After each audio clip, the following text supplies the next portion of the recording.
Class 1 سے لے کر ماسٹرز تک ہمیں ایک ہی درس دیا جاتا ہے کہ بہترین غلام کیسے بنا جائے.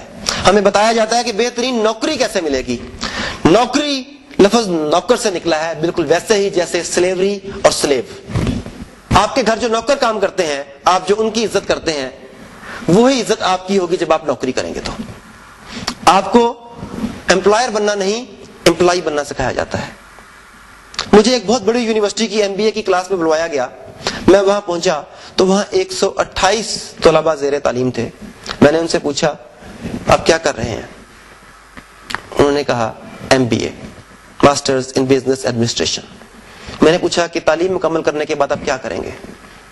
ان میں سے لگ بھگ آدھوں نے کہا کہ ہم کسی بینک میں جاب کریں گے. باقی میں سے بیشتر نے یہ کہا کہ ہم کسی ملٹی نیشنل کمپنی میں جاب کریں گے. اور 3-4 نے تو کمال کر دیا. انہوں نے کہا کہ ہم MBA صرف اس لیے کر رہے ہیں کہ ہمارے پیرنٹس چاہتے ہیں کہ ہم MBA کریں.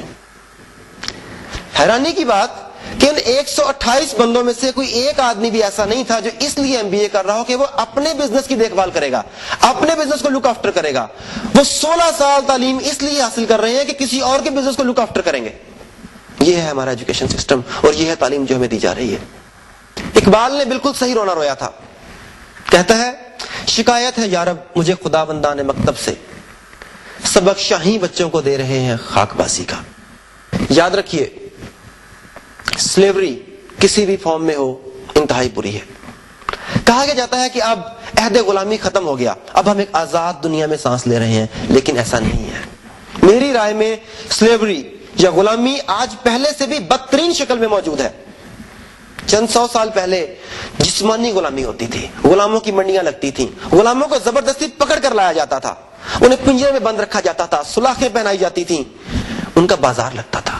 وہاں ان کے مسلز چیک کیے جاتے تھے کہ کس کا قد کاٹ کتنا ہے، مسلز کتنے ہیں، قوت کتنی ہے، یہ کتنا کام کر سکیں گے، ان سے کتنی بیگار لی جا سکے گی، اور ان کی جسمانی قوت کی بنا پر ان کی قیمت لگتی تھی. مگر یہ غلام کبھی بھی دل سے غلامی کرنے کو تیار نہیں ہوتے تھے. جب بھی انہیں موقع ملتا تھا زنجیریں توڑا لیتے تھے، جب موقع ملتا تھا بھاگ جاتے تھے. مگر آج غلامی نے اپنی شکل تبدیل کر رہی ہے، جسمانی غلامی سے ذہنی غلامی. آج ہم 15 16 18 یا 20 سال تعلیم حاصل کرتے ہیں. پہلے اپنے جسمانی مسلز کو بلڈ کیا جاتا تھا، اب اپنے ذہنی مسلز کو بلڈ کیا جاتا ہے، اور اس کے بعد ان ذہنی مسلز کی کارکردگی کا ایک سرٹیفکیٹ لے کر ہم غلاموں کی منڈی میں خود پہنچتے ہیں اور انہیں کہتے ہیں براہ کرم مجھے اپنی غلامی میں قبول کر لیجئے. پچھلی صدی کے غلاموں کو ان کی مرضی کے خلاف زبردستی پکڑ کر لایا جاتا تھا، مگر آج کے غلام خود اپنے آپ کو اس منڈی میں پیش کرتے ہیں کہ ہماری قیمت لگائیے. اور اگر ان کی قیمت نہ لگے، کوئی انہیں اپنی غلامی میں قبول نہ کرے، تو یہ بڑی بڑی سفارشیں کرواتے ہیں کہ براہ کرم ان سے کہیے کہ مجھے اپنی غلامی میں لے لیں. افسوس، سخت افسوس. یاد رکھیے اللہ تعالیٰ نے انسان کو پیدا کیا ہے.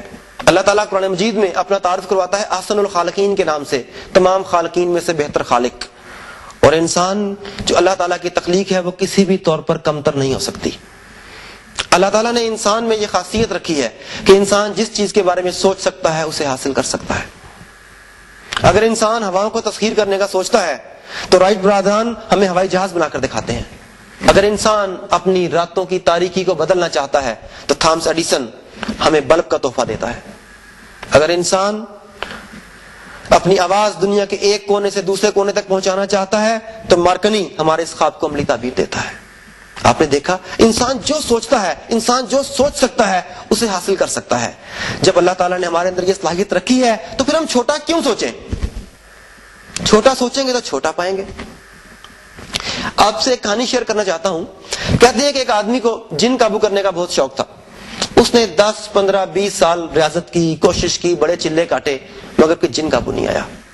ایک دن کسی نے بتایا کہ دور دراز کے ایک علاقے میں ایک بابا جی ہیں، ان کے پاس کافی سارے جن ہیں، تو ان کی خدمت میں حاضر ہو، شاید وہ تمہیں کوئی جن دے دیں. وہ ان کے پاس پہنچا اور ان سے کہا کہ بابا جی میں نے اپنی زندگی کا طویل حصہ جنوں کو قابو کرنے کے چلوں میں ضائع کر دیا، مجھے کوئی کامیابی نہیں ہوئی. مجھے پتا لگا کہ آپ کے پاس کافی جن ہیں، تو براہ کرم مجھے ایک جن عنایت فرما دیجیے. بابا جی نے کمال مہربانی سے کام لیتے ہوئے ایک جن ان صاحب کو تحفتاً دے دیا. وہ صاحب بڑے خوش ہوئے، جن لے کے گھر پہنچے. گھر پہنچتے ہی جن سے کہا کہ میرے لیے خوبصورت قسم کی گاڑی کا بندوبست کیا جائے. جن نے کہا کہ میرے مالک یہ میرے بس سے باہر ہے. بڑا حیران ہوا. خیر اس نے کہا صبح بات کرتے ہیں. سو گیا. صبح ہوئی تو اس نے جن سے کہا کہ میرا جو گھر ہے یہ ذرا پرانا اور بوسیدہ ہو گیا ہے, میں چاہتا ہوں کہ اسے ایک عالیشان محل کی شکل دے دی جائے. جن نے کہا میرے مالک یہ میرے بس سے باہر ہے. جن کی یہ بات سن کر وہ آدمی پھر حیران ہوگا. اسی طریقے سے اس نے جن کو ایک اور کام کہا اور جن نے اس کام سے بھی معذرت کر لی. آدمی بڑا حیران ہوا اور جھنجھلا کر پوچھا کہ میں نے تو جنوں کی صلاحیت, کارکردگی اور قوتوں کے بارے میں بڑی بڑی کہانیاں سنی تھی, وہ کیا ہوئی؟ کیا وہ جھوٹ تھا؟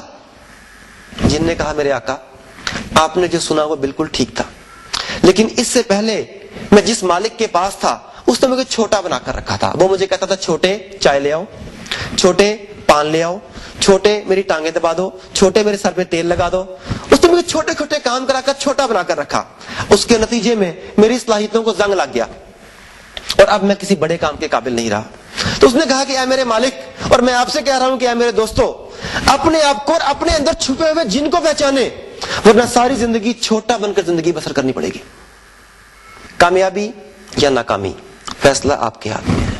کوئی آدمی آپ کی تقدیر نہیں بدل سکتا جب تک آپ خود اپنے حالات کو بدلنے کا فیصلہ نہ کریں. آپ کی تقدیر بدلنے کے دو طریقے ہو سکتے ہیں, ایک انٹرنل اور ایک ایکسٹرنل.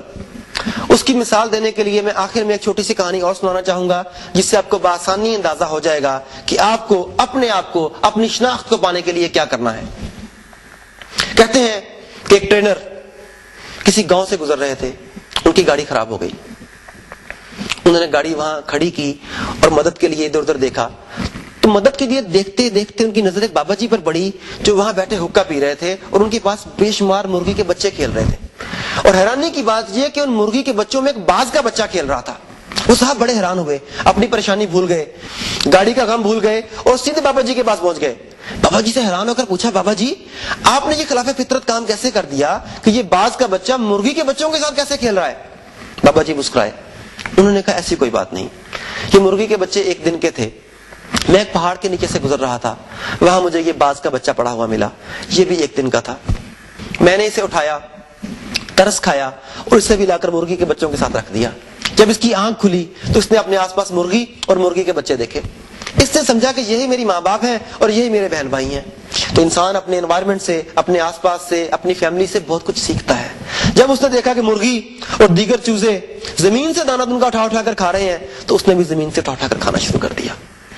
چونکہ اسے پتا ہی نہیں تھا کہ اس کے پاس طاقت پرواز ہے, اس نے کبھی پرواز کی کوشش ہی نہیں کی. اتنی سی بات ہے. اور ٹرینر بڑے حیران ہوئے. انہوں نے کہا بابا جی اگر آپ مہربانی کریں تو یہ پرندہ مجھے تحفتاً دے دیں, میں اس پر کام کروں گا, اس پر ریسرچ کروں گا, اسے اس کی شناخت دوں گا. بابا جی نے وہ پرندہ اسے گفٹ کر دیا. وہ صاحب اس پرندے کو لے کر شہر آ گئے. انہوں نے اسے 1 مہینہ اس کے اوپر کام کیا, اسے بتایا کہ اے باز تو مرغی کا بچہ نہیں ہے, باز کا بچہ ہے, اپنے آپ کو پہچان. اسے سمجھ نہیں آئی. اردو, انگریزی, پنجابی, سرائکی جو زبانیں آتی تھی سب استعمال کر لی, مگر کوئی فائدہ نہیں ہوا. 1 ماہ کے بعد وہ صاحب تنگ آ گئے. انہوں نے اس باز کے بچے کو اٹھایا اور علاقے کے سب سے اونچے پہاڑ پر لے گئے. وہاں جا کر انہوں نے اسے ہاتھ میں تھاما اور اسے کہا کہ اے باز, آج تجھے میں آخری دفعہ سمجھا رہا ہوں, تو مرغی کا بچہ نہیں ہے, باز کا بچہ ہے. تیرا مقام زمین کی پستیاں نہیں, آسمان کی بلندیاں ہیں. اور یاد رکھ, باز کا بچہ ہوتے ہوئے مرغی کے بچے کی زندگی بسر کرنا ذلت کی زندگی ہے, اور ذلت کی زندگی سے موت بہتر ہے. آج یا اپنے آپ کو پہچان یا موت کو قبول کر لے. انہوں نے یہ کہا اور اس باز کے بچے کو پہاڑ سے نیچے دھکا دے دیا. لیکن اس بچے نے پرورش تو مرغی کے بچوں میں پائی تھی نا. اس نے خوف سے آنکھیں بند کر لی اور گردن سکیڑ لی. لیکن 5, 7, 8, 10 فٹ جب گزرے, اس نے ڈر کر ایک آنکھ کھولی کہ زمین کتنی دور ہے, تو زمین بہت دور تھی. اگر آپ کو بھی دریا میں پھینک دیا جائے اور آپ کو تیرنا نہ آتا ہو تو پھر بھی ڈوبنے سے بچنے کے لیے ہاتھ پیر تو ماریں گے. بالکل اسی طرح باز کے بچے نے بھی اب دیکھا کہ زمین بہت دور ہے تو اس نے گھبرا کر اپنے پر مارنے کی کوشش کی. اس کا نتیجہ یہ ہوا کہ اس کے پر کھل گئے. آہستہ آہستہ وہ سٹیبل ہو گیا, پھر اس نے پرواز کرنی شروع کر دی. اور آہستہ آہستہ وہ شخص, وہ ٹرینر جس نے اسے پہاڑ سے دھکا دیا تھا, وہ اس سے بھی زیادہ بلندی پر چلا گیا اور اس سے بھی زیادہ بلندی پہ پرواز کرنی شروع کر دی. نیچے سے اس ٹرینر نے اسے آواز دی, اسے کہا کہ اے شاہین, میں نے تجھے کچھ نہیں دیا, میں نے صرف تجھے تیری شناخت دیا جو تو بھول گیا تھا, اور یہی شناخت آج میں آپ کو دینا چاہتا ہوں.